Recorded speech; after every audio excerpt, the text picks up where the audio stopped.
था कि भगवान सत्यनारायण ने साधु वेश की मनोवृत्ति जानने के उद्देश्य से दंडी कवे धर कर वैसे प्रश्न किया कि तुम्हारे नाम में क्या है। भगवान सोचे कितना दिन कष्ट पाया, जेल में रहा तो कुछ बदला कि अभी भी अंदर में खाली माया मोह ही भरा हुआ है। ये जानने के लिए भगवान ने ब्राह्मण कवे धर ने पूछा तुम्हारे नाम में क्या है।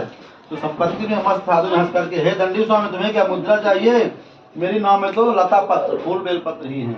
ऐसे निठुर वचन सुनकर श्री सत्यनारायण भगवान बोले तुम्हारा कहा सच हो। इतना कहकर दंडी वैश्य के पास से कुछ दूर हो गए और समुद्र के किनारे बैठ गए। दंडी स्वामी के चले जाने पर साधु वैश्य ने देखा कि नाव हल्की और उठती हुई चल रही है। उसने वस्त्र हटा कर देखा तो सब फूल बेलपत्र बन गया। वह बहुत चकित हुआ। उसने नाव में लता पत्र ही देखे तो मूर्छित हो पृथ्वी पर गिर पड़ा। होश आने पर वह चिंता करने लगा।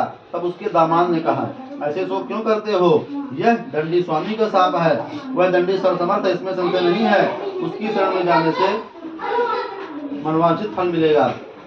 दामान का कहना मान वैश्य दंडी स्वामी के पास गया। दंडी स्वामी को प्रणाम कर सादर बोला जो कुछ मैंने आपसे कहा था उसे क्षमा कर दीजिए। बार बार नमन कर महाशोक से व्याकुल रोने लगा।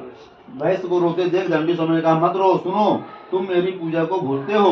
तुम संकल्प करते हो कि मेरे को पूजा करना है और फिर पूजा करते नहीं हो, भूल जाते हो, आगे टाल देते हो। हे कुबुद्धि वाले, मेरी आगे से तुम्हें बार बार दुख हुआ है। वैश्य स्तुति करने लगा। साधु बोला प्रभु आपकी माया से ब्रह्मादि के मोहित हुए हैं, वे भी आपके अद्भुत रूप गुणों को नहीं जानते हैं। प्रभु मुझ पर प्रसन्न हो जाइए।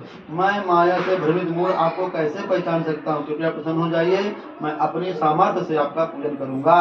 धन जैसा पहले था वैसा कर दीजिए। मैं शरण में हूँ, रक्षा की जाए। भक्ति युक्त वाक्यों को सुनकर जनार्दन भगवान प्रसन्न हो गए, संतुष्ट हो गए। वैश्य को उसका मनचाहा वरदान देकर भगवान अपने लोग को चले गए। तब वैश्य नाव पर आया और वस्त्र हटाकर देखा, धन से भरा देखा। सत्यनारायण के पास से मेरी मनोकामना पूर्ण हुई है। यह कहकर साधु वैश्य ने अपने सभी साथियों के साथ श्री सत्यनारायण का विधि पूर्वक पूजन किया। भगवान सत्यनारायण की कृपा प्राप्त कर साधु बहुत प्रसन्न हुआ।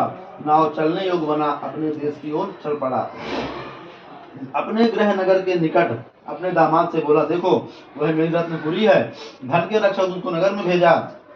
नगर में साधु वैश्य की स्त्री से हाथ जोड़कर उचित वाक्य बोला।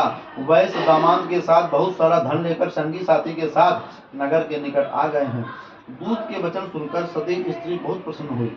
भगवान सत्यनारायण की पूजा पूर्ण कर अपनी बीवी से बोली मैं साधु के दर्शन के लिए चलती हूँ, जल्दी आओ। अपनी माँ के वचन सुनकर पुत्री ने व्रत समाप्त माना, प्रसाद लेना छोड़ अपने पद के दर्शना चल पड़ी। जब वो लोग पहली पूजा करते हैं माँ और बेटी तो वो देर से टूट जाते हैं। आज दूसरी पूजा कर रहे तो घर पहुँच जाते हैं। सत्यनारायण से रुष्ट हो गए। उसके पति तथा धन से रत्न को जन्म डुबा दिया। कलावती ने वहां अपने पति को नहीं देखा, उसे बड़ा दुख हुआ। वह रोती हुई भूमि पर